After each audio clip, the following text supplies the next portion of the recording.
Hoy vamos a hablar, hermanos, de una mujer muy especial. Espero no verme como feminista empoderada hablando de María. Estuve entre José y María tratando de pensar de qué iba a hablar, pero el texto que acabamos de hablar o de leer es acerca del encuentro del ángel con María. Y la mirada que hoy vamos a tener, hermanos, en esta noche invernal es este proceso de fe que tuvo María. Solemos tener a los personajes de la Biblia como ejemplo, que es algo muy bueno, pero se nos olvida ver la parte muy humana de cada uno de ellos. Y un libro que recomiendo para estos tiempos de Timothy Keller, que se llama La Navidad Oculta, hace unos reflejos del proceso que tuvo María precisamente para aceptar el llamado que Dios tuvo. Creo que somos un poco conscientes del reto de María, ¿verdad? Del reto que ella tuvo que aceptar cuando ella dijo que sí. Pero hay varios aspectos que de pronto perdemos de vista. Por ejemplo, cuando llega el ángel, leíamos en el texto, para no tener que releerlo por cuestiones de tiempo, dice que ella se turbó. La primera expresión que vemos en María al ver a este ángel es que se turba, es decir, se asusta, tiene temor, hermanos. No fue un momento quizás soñado, agradable, ni siquiera esperado por María. María, al ver a esta figura angelical, a esta persona celestial, se turba. Y muchas veces inconscientemente mencionaba Keller que nosotros pensamos en aquellos hombres y mujeres de hace muchos años como si su coeficiente intelectual fuera menor o fueran más crédulos porque la ciencia no avanzaba tanto. Y llegamos a pensar en ellos que fácilmente creían las cosas, pero ellos eran tan humanos y tan racionales como usted y como yo, al grado que si a usted o a mí se nos presenta un ángel, el susto que a usted y a mí les va a dar, le dio a María. ¿Por qué? Porque no se lo esperaba y porque seguramente si un ángel llega esta noche a nuestra casa, seguramente lo primero que vamos a hacer es asustarnos. Y después de que el ángel la saluda y después del susto de María, le pregunta, ¿cómo va a ser? ¿Cómo va a ser posible que yo tenga un hijo? ¿Cómo será esto? Y hermanos, la pregunta que vemos en el texto bíblico no es ni siquiera similar a la intención que María tiene cuando le pregunta al ángel, ¿cómo va a ser? Literalmente, María le está pidiendo una auditoría al ángel. Literalmente le está diciendo, necesito que me expliques qué va a pasar.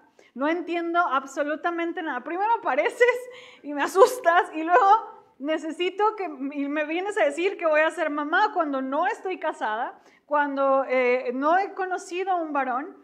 Y no es una pregunta romántica, hermanos, como muchas veces nosotros la leemos. No, María está diciendo, necesito que me expliques qué está pasando y cómo va a pasar esta situación. Y yo me ponía a pensar, hermanos, y a manera hasta de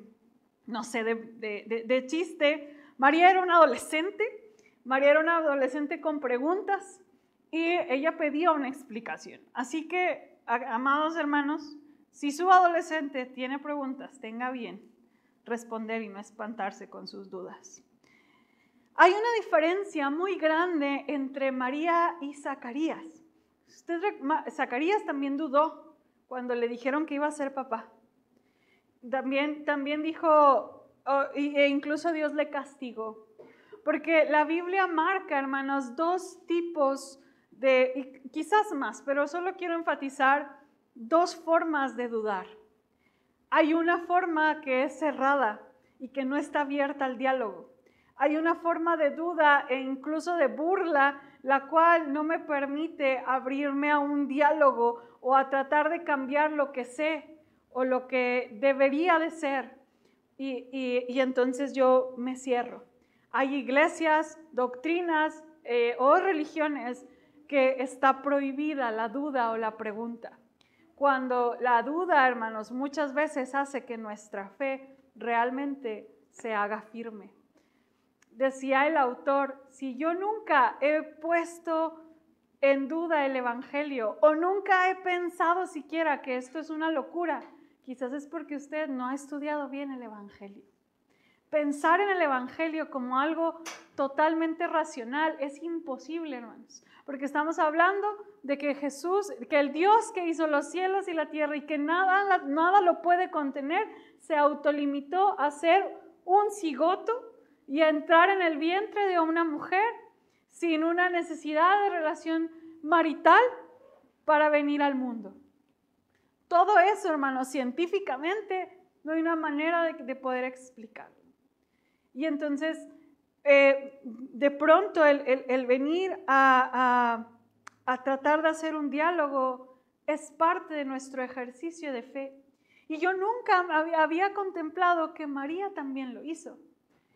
En cambio, Zacarías fue un aspecto más quizás cerrado, más de burla, más de esto es imposible.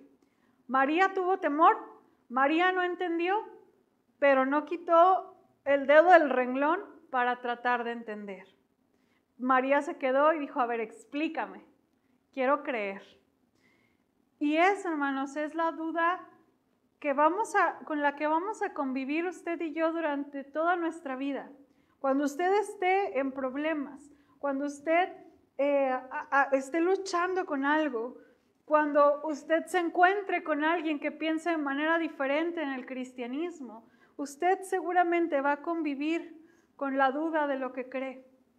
Pero la actitud correcta es precisamente lo que enseña una mujer como María. No entiendo, pero quiero dialogar y quiero saber. Y después de eso,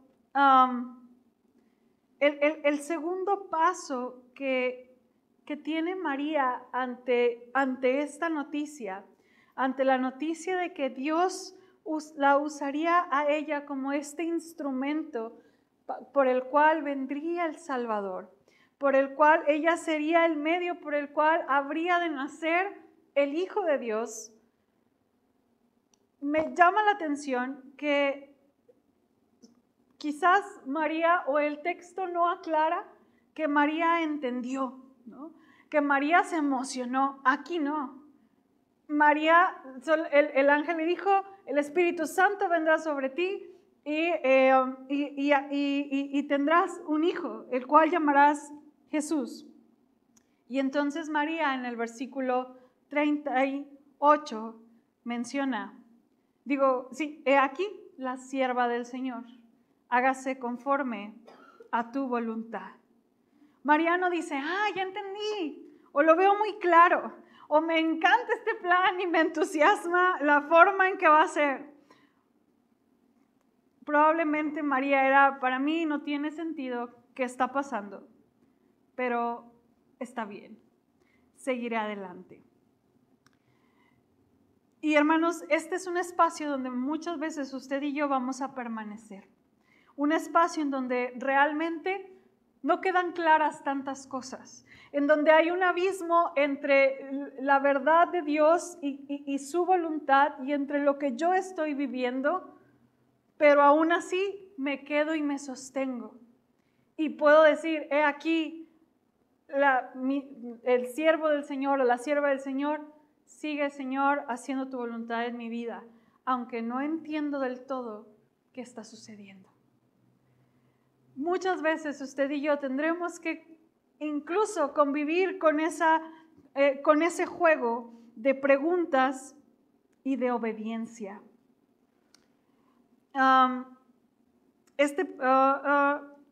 Algunos no se acercarán a Jesús en absoluto a menos que todo les cierre racional, emocional y personalmente.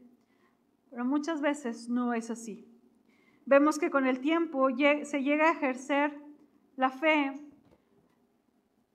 a través de una decisión y una obediencia, aun cuando la parte racional aún no cuadra del todo. Y es aquí donde la parte experiencial entra, porque María no entiende, pregunta porque es totalmente válido y después obedece, aun cuando no lo entiende totalmente, porque ama a su Señor. Pero después María tiene una experiencia y es cuando ella hace esta alabanza que conocemos en Lucas 2, porque dice la Biblia que María va y visita a su prima Elizabeth y Elizabeth reconoce que en el vientre de María está el Salvador. Y a través de eso María tiene esta experiencia de entender las cosas.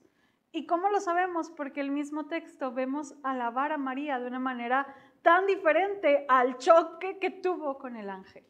Porque dice, mi alma se regocija en el Señor y empieza a entonar una alabanza increíble y empieza a reconocer quién es Dios y empieza a describir y a mencionar la Escritura, a tener claro estos conceptos bíblicos de cómo se harían realidad en la persona de Jesús y decir, Dios me va a usar a mí para traer al mundo a su Salvador. Pero María tuvo este proceso, hermanos, en el cual ella tuvo dudas y tuvo miedo. Y seguramente estuvo a punto de decir que no, porque repito, quizás usted y yo lo entendemos un poco, pero María, a partir de que dijo que sí, su reputación, su vida no sería la misma para nada. La gente, si hoy día, hermanos, vemos a alguien que se casa y tiene hijos rápido, hacemos cuentas, ¿verdad? Luego, pues no, 7 meses nació muy grande, fue 7 meses.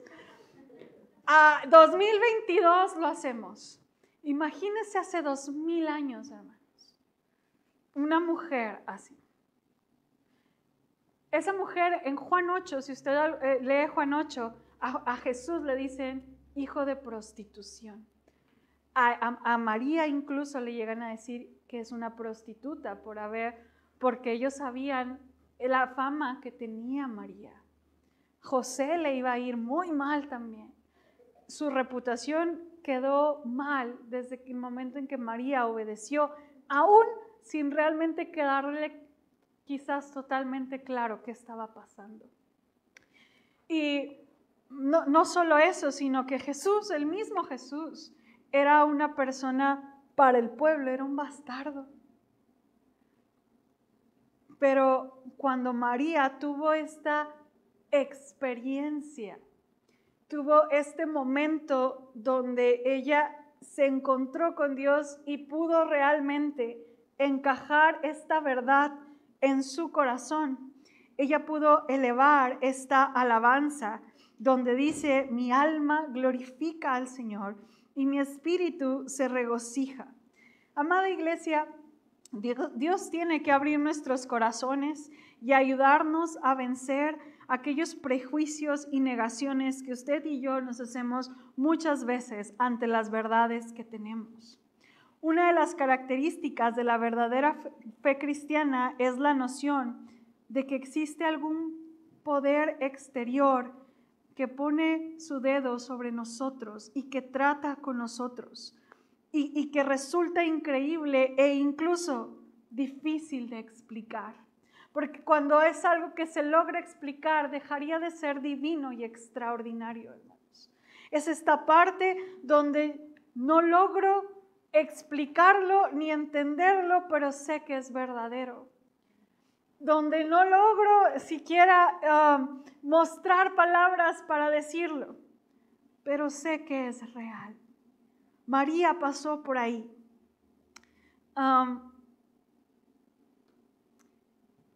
Entendemos, hermanos, ¿qué tiene que ver esto con Navidad?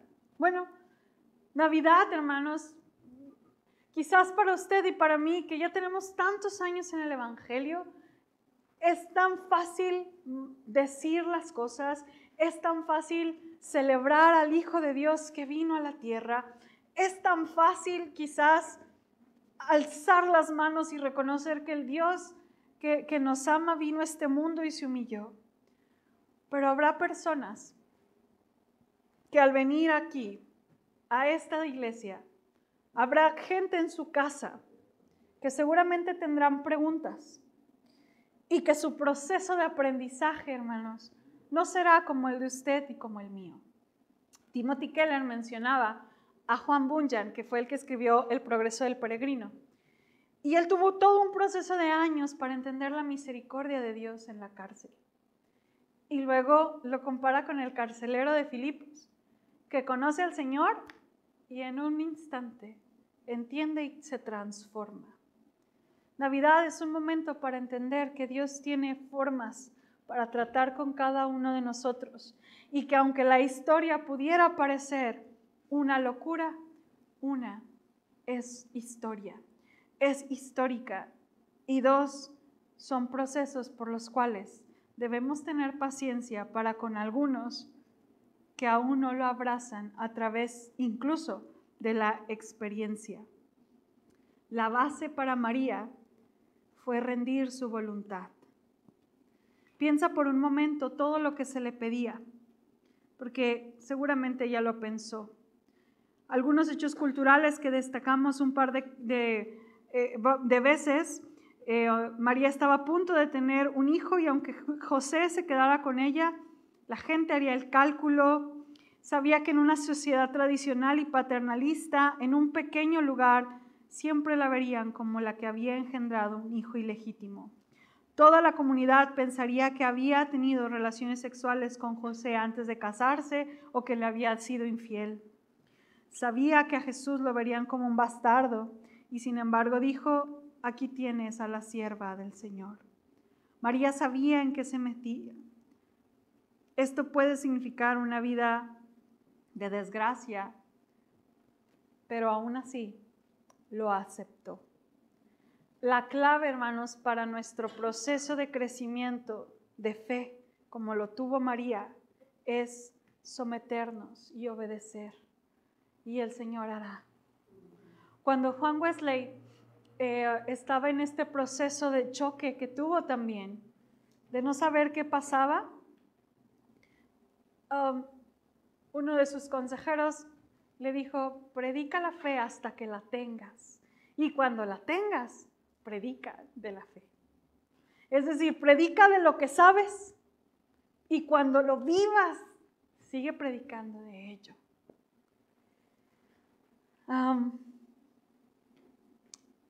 Por lo tanto, el sometimiento y la entrega de nuestra vida y pensamiento al Señor hará que nuestra fe se profundice y llegue de este proceso de duda a plenitud, como lo tuvo María. La oración que menciona Juan Wesley en su oración del pacto dice, Señor, ya no soy mío, sino tuyo. Úsame para lo que quieras. Compárame con quien tú quieras. Ponme a hacer o ponme a sufrir. Puedes emplearme o dejarme de lado. Puedes exaltarme o humillarme. Permíteme estar lleno o permíteme estar vacío. Permíteme tener de todo o permíteme no tener nada. Voluntariamente y de corazón rindo todo a tu voluntad y placer. Y ahora, oh glorioso y bendito Dios, Padre y Espíritu Santo, tú eres mío y yo soy tuyo. Que así sea, y el pacto que he hecho en la tierra sea ratificado en los cielos. Amén. María, hermanos, por tanto, fue una mujer ordinaria, nada inusual, una mujer que tenía preguntas, que tenía temor, que no entendía, pero que fue dependiente del Señor. Fue una mujer que cuando tuvo esta experiencia alabó al Señor. Fue una mujer que conocía la palabra de Dios de tal manera que supo que lo que estaba pasando era verdadero. Fue una mujer humilde que se supo someter al Señor. Nancy DeMoss, en uno de sus libros, menciona a Eva y a María haciendo un contraste. Eva escuchó la voz del enemigo. María escuchó la voz de un ángel llevado por Dios. Eva escuchó sus sentimientos. ¿Qué dicen sus sentimientos? María buscó cuál era la voluntad de Dios. Eva pensó primero en lo mejor para ella. María pensó en que su vida no se trataba de ella. Eva pensó en hacer las cosas a su manera. María pensó en hacerlas a la manera de Dios. Eva seguramente pensó, pues, este cuerpo son mis decisiones, es mío. María pensó, yo le pertenezco y soy de Dios. Eva escogió ser rebelde. María escogió ser bendita para bendecir. Eva pensó en su razonamiento. María reaccionó en qué decía el Señor. Eva razonó bajo sus condiciones. María tuvo un razonamiento por parte de Dios y fue cuando pudo creer. Reflexionar en María, por tanto, es ver que Dios se hace fuerte en nuestra debilidad y dudas cuando disponemos lo que somos y con lo poquito o mucho que tengamos lo ponemos a disposición. Y termino diciendo estas palabras del autor Keller. En las antiguas traducciones, María dice, hágase conmigo conforme a tu palabra. Estas palabras están sumamente cerca de las que un día Jesús dijo, que no sea como yo quiero, sino como tú. Se rindió de este modo antes de saber lo que Jesús haría por ella. Y ahora, hermanos, sabemos que por cada sacrificio que María hizo por Jesús, Jesús hizo infinitamente más por ella. Así que, más allá, hermanos, de lo que el Señor pueda pedirnos, demandarnos, nunca será parecido o cerca de lo que ha hecho nuestro Dios por cada uno de nosotros. En medio de la duda, en medio del temor o de la incertidumbre, que nuestra obediencia sea latente, que nuestra experiencia con Dios sea real y que nuestro sometimiento al Señor sea más grande que aquellas preguntas que me hagan ser renuente a la verdad divina. Que el Señor les bendiga, hermanos.